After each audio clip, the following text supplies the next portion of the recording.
Mister Arnold جو فلسفے کا استاد تھا علامہ اقبال علیہ رحمہ کا، اس نے ایک کتاب لکھی تھی پریچنگ آف اسلام. تو اس کے اندر اس نے لکھا کہ اسلام پوری دنیا کے اوپر کس طرح پھیل گیا. باقی بھی تو مذاہب تھے لیکن اس تیزی کے ساتھ ایسے نہیں پھیلے جس طرح اسلام پھیلا. تو اس نے کہا کہ من جملہ وجوہات اور ذرائع میں سے ایک ذریعہ اسلام کے پھیلنے کا یہ ہے کہ اسلام میں سے ہر شخص کو یہ حق دیا گیا ہے کہ وہ دین کی تبلیغ کرے اور نیکی کا حکم دے اور برائی سے منع کرے. باقی مذاہب میں ایسا نہیں ہے. میرے حضور نے خطبہ حجۃ الوداع کے موقع پر 1,44,000 صحابہ سے مخاطبت کرتے ہوئے فرمایا فَلْيُبَلِّغِ الشَّاهِدُ الْغَائِبَ، جو موقع پہ موجود نہیں ہیں تم سب کی ذمہ داری ہے ان تک میرا پیغام پہنچا دو.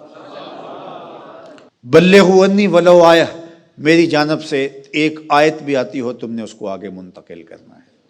مومن ایک معاشرتی فرد ہے جو صرف اپنے آپ کو ہی نہیں بچاتا، دوسروں کو بھی بچاتا ہے، دوسروں کی بہتری کا ضامن ہوتا ہے. من رعا منکم منکرا فلیغیرہ بیدہ فإن لم یستطع فبلسانہ فإن لم یستطع فبقلبہ وذلک اضعف الایمان. فرمایا تم میں سے اگر کوئی شخص برائی ہوتے دیکھے تو ہاتھ سے منع کرے، اور اگر ہاتھ سے منع نہیں کر سکتا تو زبان سے روکے، اگر زبان سے بھی نہیں روک سکتا تو دل سے برا جانے. وذالک اضعف الایمان، اور یہ کمزور ترین ایمان کی علامت ہے کہ وہ دل سے برا جانے. اسے کم از کم زبان سے منع کرنا چاہیے.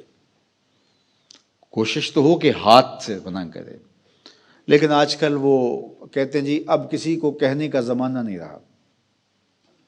کسی حد تک یہ بات سمجھ میں آتی بھی ہے کہ آج کسی کو اگر کہیں تو وہ الٹا ناراض ہو جاتا ہے، بلکہ کسی کی اولاد کو کوئی تربیتی بات کہیں تو والدین آگے کہتے ہیں کہ تمہیں کس نے حق دیا ہے. تو یہ بات اپنی جگہ پہ، لیکن کیا ہم اس سے کسی کو کہنا چھوڑ دیں گے؟ طریقہ کار خوبصورت ایسا رکھیں کہ جو حالات کا متقاضی ہو کہنا نہ چھوڑے. بعض کہتے ہیں کہ جی سانو کی لگے اپنے گھر میں کوئی چھاج بجائے یا چلنے. یہ دور نہیں رہا، زمانہ نہیں رہا کسی کو کہنے کا. اگر اس فلسفے کو تسلیم کر لیا جائے اور یہ طے کر لیا جائے کہ ٹھیک ہے، تو پھر برائی سے منع کون کرے گا اور نیکی کا حکم کون دے گا؟ جبکہ اس امت کی ذمہ داریوں میں یہ شامل ہے کنتم خیر امت اخرجت للناس تامرون بالمعروف وتنہون عن المنکر. تم بہتر امت ہو. کیوں؟ اس لیے کہ تم لوگوں کو نیکی کا حکم دیتے ہو، برائی سے منع کرتے ہو. یہ اس امت کی ڈیوٹی ہے، ذمہ داری ہے اس امت کی. یہ امت سوچنے لگی ہے کہ جی یہ دور نہیں رہا. یہی تو دور ہے. جب شر پھیل گئی ہو، جب برائی فروغ پا رہی ہو، تو اب تو ضرورت اور زیادہ بڑھ گئی ہے. جتنا اندھیرا گہرا ہو جائے اتنے ہی تو چراغوں کی ضرورت ہوتی ہے. اور ہم یہ فلسفہ تراش کے اپنے نفس کو مطمئن کر لیا کہ یہ دور نہیں رہا کسی کو کہنے کا.